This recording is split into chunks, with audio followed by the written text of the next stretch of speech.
internautes, bonjour, merci de nous rejoindre pour cette nouvelle édition d'Informatique News Hebdo, votre émission, comme son nom l'indique, hebdomadaire, dédiée à l'actualité de l'informatique et des télécoms. Et pour cette édition du vendredi 26 février, je suis, comme chaque semaine, en compagnie de notre rédacteur en chef, Guy Hervier.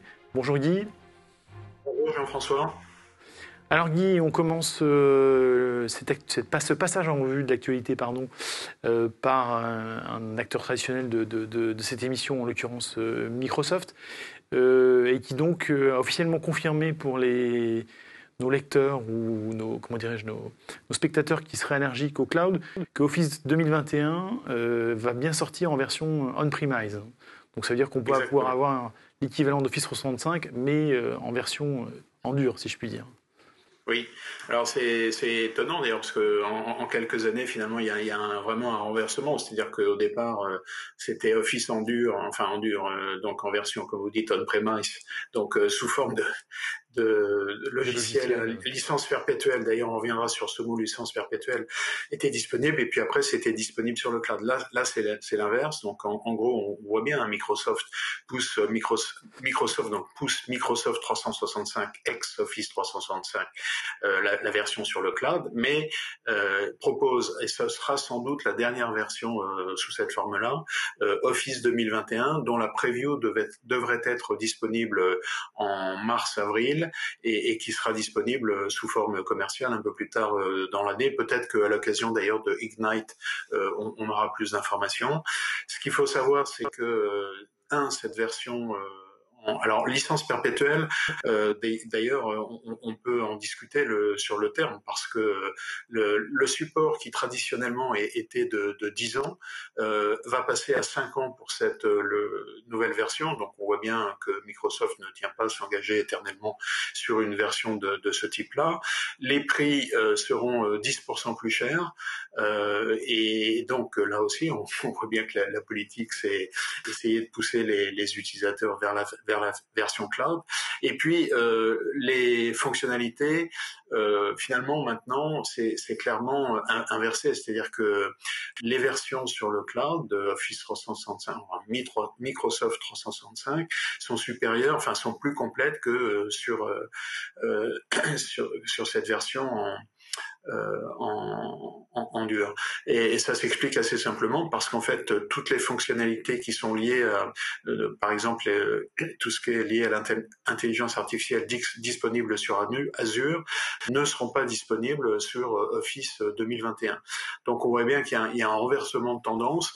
Néanmoins, peut-être sous la pression des utilisateurs, Microsoft a consenti à proposer cette nouvelle version. Mais en tout cas, c'est peut-être la dernière fois qu'on annonce une nouvelle version d'Office. Alors dedans, il y a aussi Skype for Business qui a été définitivement abandonné, donc c'est Teams maintenant. On en parle, mais c'est peut-être la dernière fois pour Office.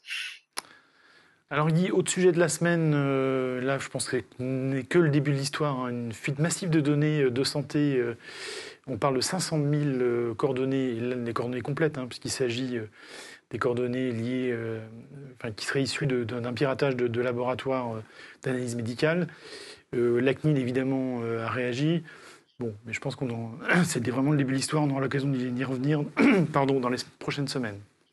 Oui, alors quand on lit le communiqué de la CNIL, on voit clairement que elle a été extrêmement énervée par cette histoire, non seulement dans son déroulement, mais aussi par son contenu. Alors comme vous le disiez, c'est une fuite massive de données. On parle de 500 000 personnes dont les données personnelles de santé ont été récupérées, donc pour être revendues sur le dark web, comme on dit, alors dans les conditions qu'on ne connaît pas bien. Donc ça c'est la première chose. Donc la CNIL dit dans son communiqué avoir été informée par la presse, et alors que on sait bien que lorsqu'il y a ce genre de fuite de données, les entreprises concernées sont obligées de faire une déclaration à la CNIL dans les 72 heures, ce qui apparemment n'a pas été fait. La CNIL rappelle que dans ce cas de figure, l'entreprise doit être est obligé à informer individuellement les personnes concernées, donc ça veut dire envoyer au moins 500 000 mails pour expliquer ce qui s'est passé. Et comme vous le disiez, les conditions de cette fuite de données ne sont pas clairement établies, même si on sait, y a déjà des informations qui ont circulé selon lesquelles l'éditeur de logiciels n'aurait peut-être pas pris les conditions qu'il fallait pour assurer la sécurité des données. Après, il y a les laboratoires qui ont mis ça en œuvre. Donc, effectivement, c'est le début d'une histoire sur laquelle on reviendra vraisemblablement dans les semaines à venir, et qui pourrait bien, et d'ailleurs la CNIL le mentionne à la fin de son communiqué, pourrait bien se finir par des sanctions, peut-être même des sanctions exemplaires.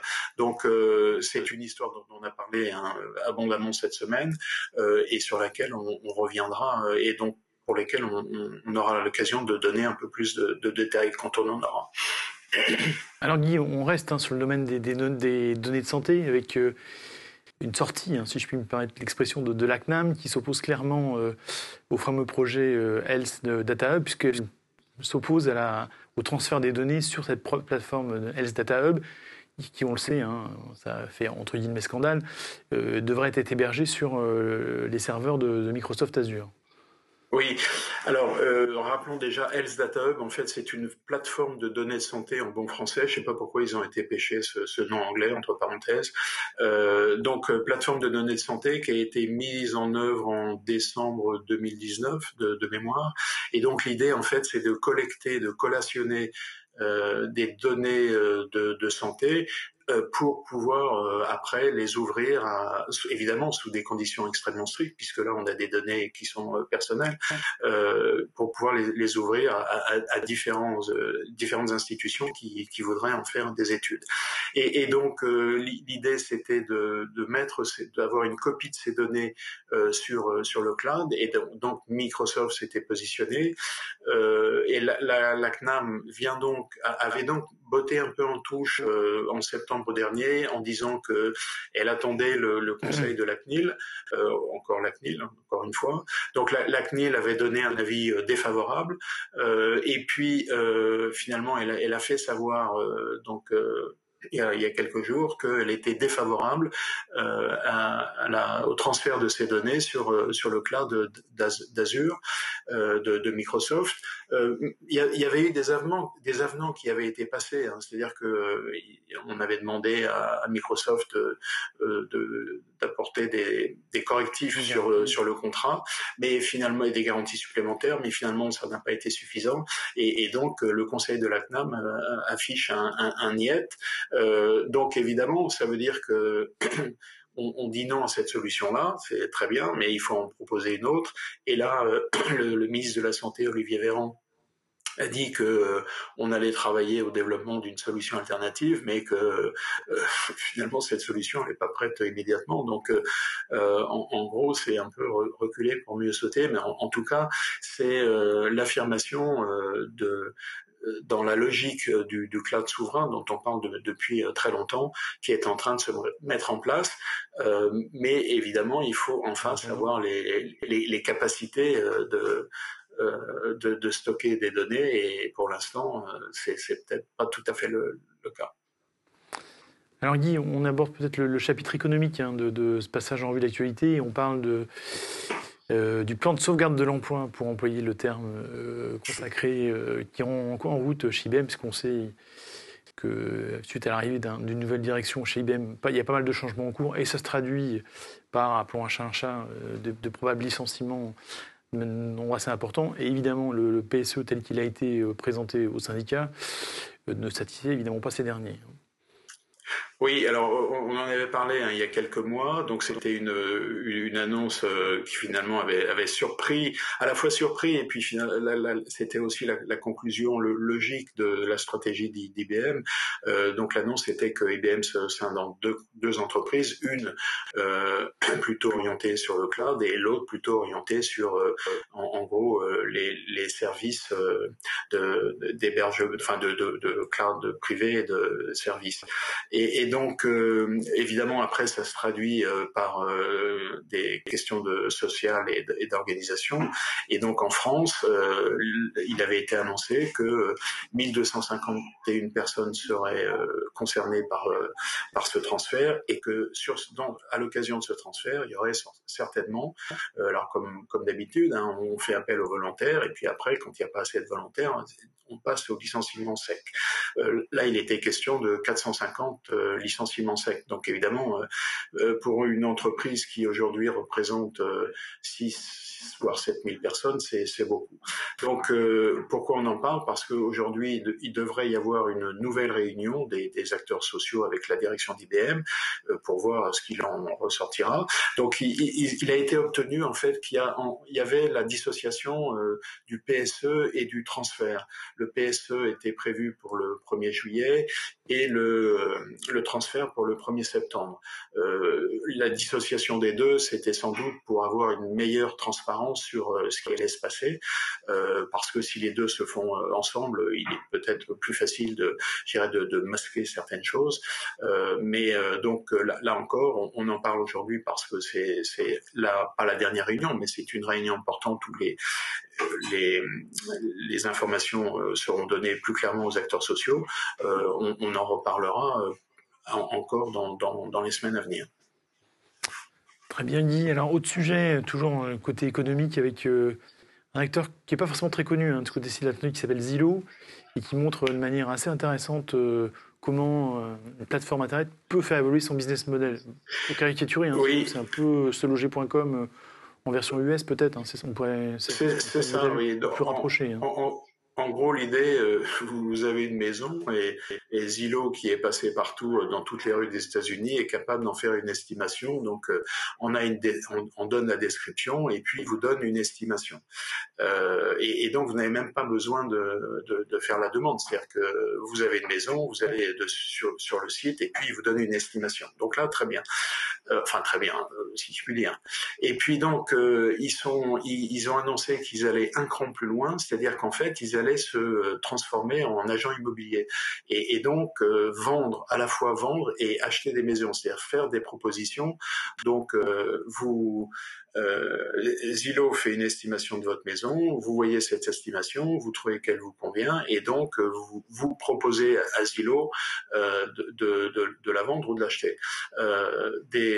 Donc ça veut dire que c'est effectivement, comme vous le disiez, et c'est en ça que c'est intéressant, c'est que les plateformes Internet, de proche en proche, vont pouvoir transformer leur business model et devenir de véritables acteurs finalement sur le secteur sur lequel elles sont impliquées.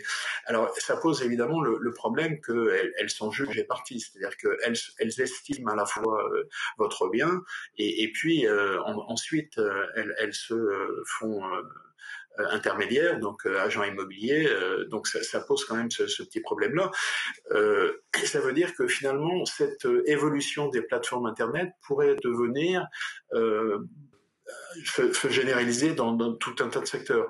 D'ailleurs, on l'a vu dans notre propre secteur, puisque finalement, si on prend le cas d'Amazon, Amazon, au départ, c'était quoi? C'était une librairie en ligne, et puis de proche en proche, est devenu un acteur informatique à proprement parler, Amazon Web Services, qui aujourd'hui est le numéro 1 dans le domaine du cloud.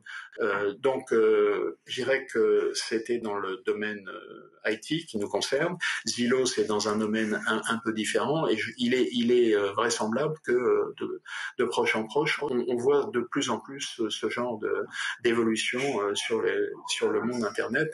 Donc ça pose quand même une question assez importante.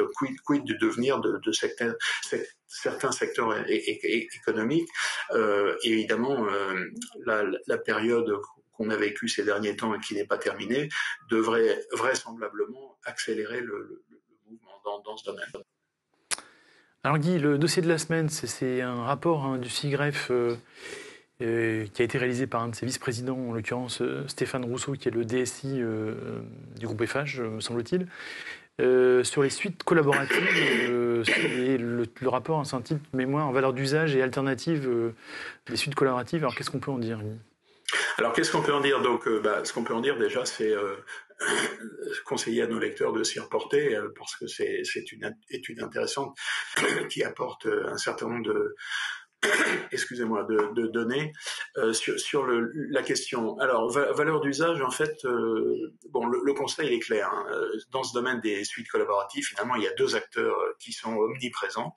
On en a parlé, Microsoft 365 d'un côté et Google Workspace de l'autre. Donc, je dirais que au-delà de ces deux acteurs-là, qui couvrent à la fois l'ensemble du marché et l'ensemble des fonctionnalités, il y a des acteurs, principalement dans le monde open source, mais pas seulement, qui proposent des solutions, mais des solutions partielles. Donc, ça veut dire que si on veut trouver l'équivalent de ces deux grandes suites collaboratives, eh bien, il faut faire un assemblage et de suites open source et éventuellement autres. Et évidemment, ça nécessite des compétences en interne. Donc, comme vous le disiez, donc ça, c'est le constat. Valeur d'usage, en gros, l'idée qui est avancée dans ce rapport, qui est un rapport assez fouillé, c'est que, en général, ces deux grands acteurs, ils proposent finalement une abondance de fonctionnalités dont les utilisateurs n'ont pas souvent l'usage. Et il y a à cet égard une enquête qui a été faite qui montre que les 2/3 des utilisateurs utilisent moins de 50% des fonctionnalités.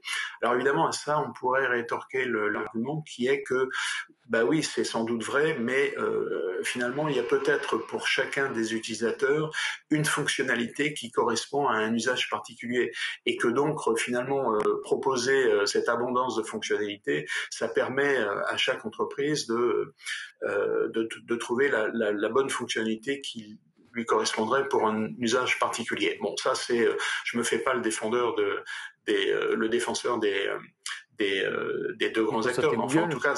Mais c'est l'argument qui pourrait être opposé.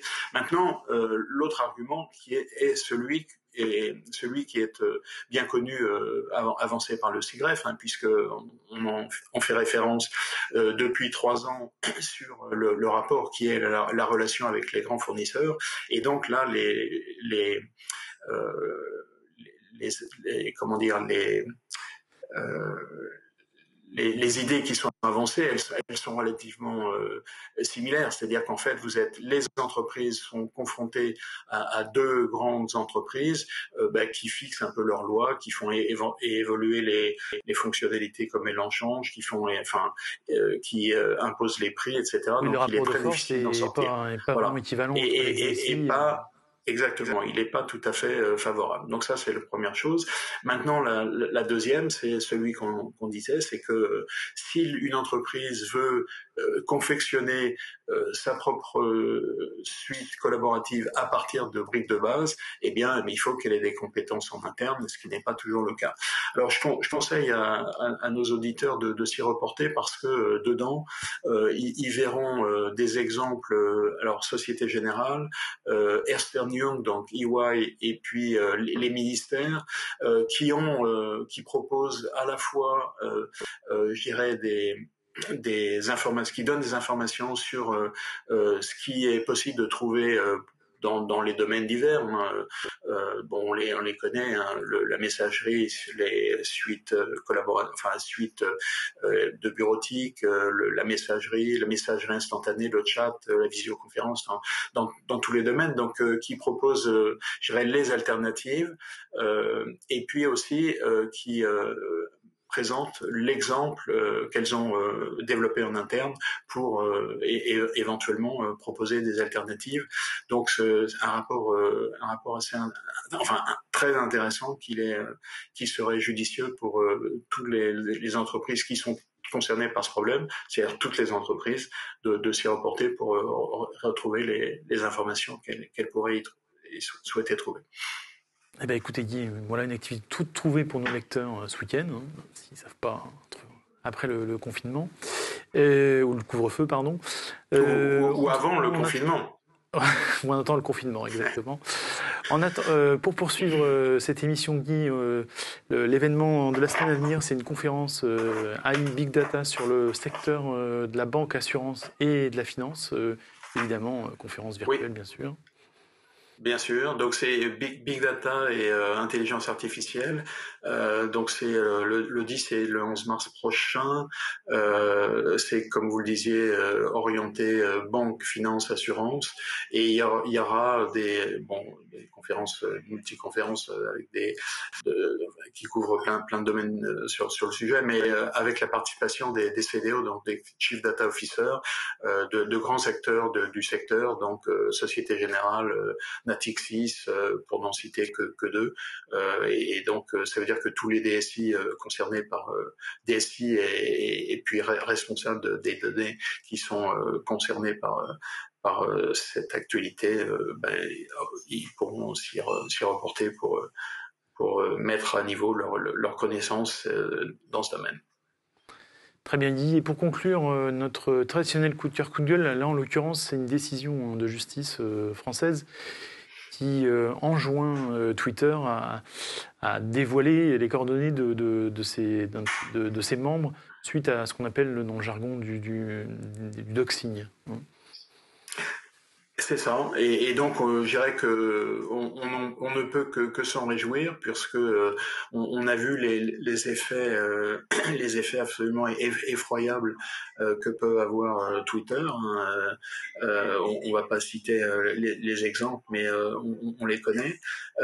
Et donc là, c'est une décision de justice qui, alors on a beaucoup parlé d'anonymat. Hein. Bon, l'anonymat n'existe pas vraiment, mais en tout cas, c'est assez difficile de retrouver les personnes quand elles utilisent des pseudonymes. Là, en tout cas, la décision est claire. Elle s'impose et s'imposera désormais. À savoir que lorsqu'il y aura eu ce phénomène de doxing, donc de violation de données personnelles, alors la justice pourra demander à Twitter de lui fournir l'identifiant complet de la personne qui a organisé cette fuite de données. Et pas seulement ça, c'est tous les gens qui auront fait des retweets seront également concernés par cette décision de justice. Donc là, je dirais que c'est un pas